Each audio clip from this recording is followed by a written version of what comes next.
Hollywood is obsessed with youth, often to an impossible degree. Behind every flawless red carpet photo, every ageless superstar, and every miraculous comeback moment, there's usually a team, a surgeon, and sometimes a secret hideaway few people know about. Welcome back, guys. Today we are diving into Hollywood's facelift culture, why it exists, how far it goes, and the ultra-private facelift resorts where celebrities and socialites disappear to heal in total luxury. Hollywood has always rewarded youth and punished aging, especially for women. Casting directors talk about fresh faces, producers insist on marketability, and Instagram comments are ruthless. So it's no surprise that facelifts remain one of the most sought-after procedures for public figures, even as injectables and non-surgical treatments rise in popularity. Today's facelifts aren't the overly tight wind tunnel looks of the 90s. They're marketed as natural, refreshed,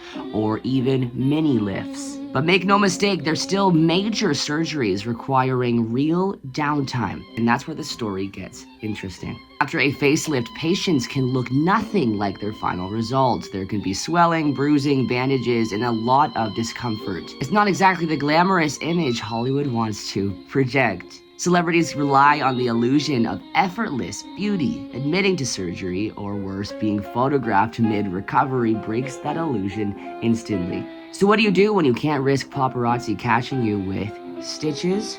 You disappear. And for many high-profile patients, that means heading to a place that specializes in exactly that. Welcome, guys, to the world of facelift resorts, a hybrid between a medical recovery center, a spa, and a luxury retreat. These are not your average hotels. They're discreet facilities, sometimes in Beverly Hills, sometimes in the mountains of Switzerland, or tucked away on remote coastlines. They offer private suites with blackout curtains, on-call nurses, and post-op care, gourmet anti-inflammatory meals, lymphatic drainage massages, oxygen therapy, and sometimes a private exit route to avoid photographers. Here, guests can walk around in bandages and ice packs without any judgment because everybody there is doing the exact same thing. Some resorts actually even coordinate with the surgeons, sending drivers to pick patients up directly from operating rooms and bringing them to their secluded recovery suite within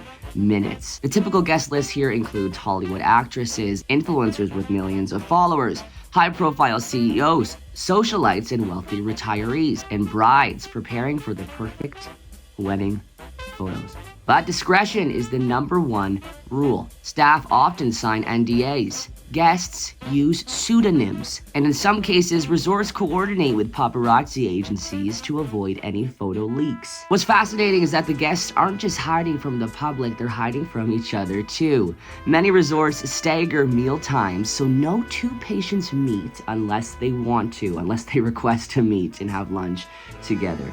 Kathy Griffin talks about this in a detailed interview about the secret behind-the-scenes life of celebrity facelift culture. Take a look. I had a facelift where they gave me a good yank, fellas. I mean, they really got back there, and I think they had 3 guys lined up just yanking me, and I was awake going, no, more! Tighter. More tight. Get the staple gun. Go to Costco. Get it. At this point in time, how do you prepare for a facelift? Because is this your third?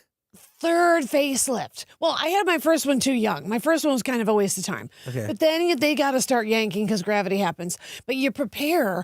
Here's how you're supposed. I do it all wrong, of course. You're supposed to prepare by having your alibi of why you can't be seen certain places. Uh-huh. You know, like you make something up, or you act like you're working on a project. That's a big one. All the ladies go to have it done during the holidays. So that's why you can't see Aunt so-and-so on Christmas, because she's having the work done.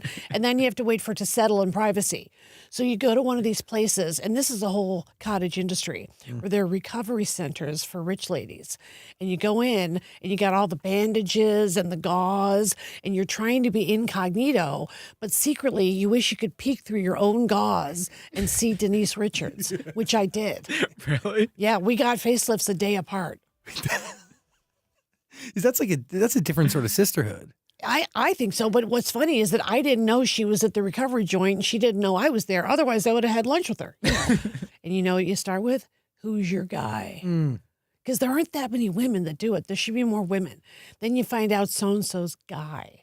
Then you check with another lady and see if her guy is so-and-so's guy. And ultimately, you want Kris Jenner's guy. Yeah, she looks great. That's where this story always ends. No matter how dealish you are, it ends with you want Kris Jenner's fill in the blank. This is why I'm smart and I'm a millionaire. I went to Kris Jenner's last guy because the new guy is $1 million.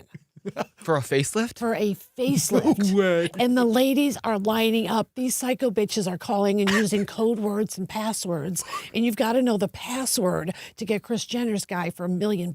What? And you know I don't know it. Facelift resorts are part of a multi-billion-dollar global industry built around cosmetic enhancement. Why?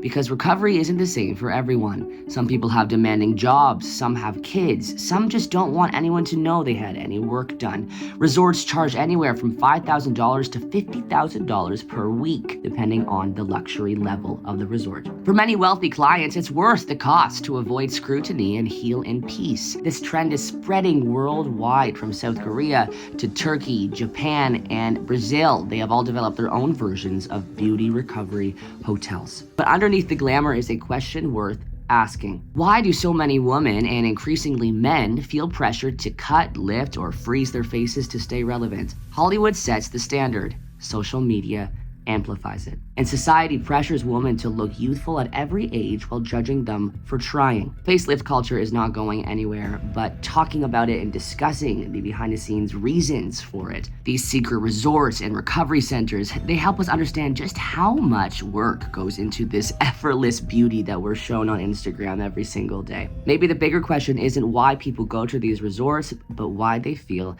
they need to. Thank you guys for joining me today. I hope you know you are loved, and I will see you tomorrow. Mwah.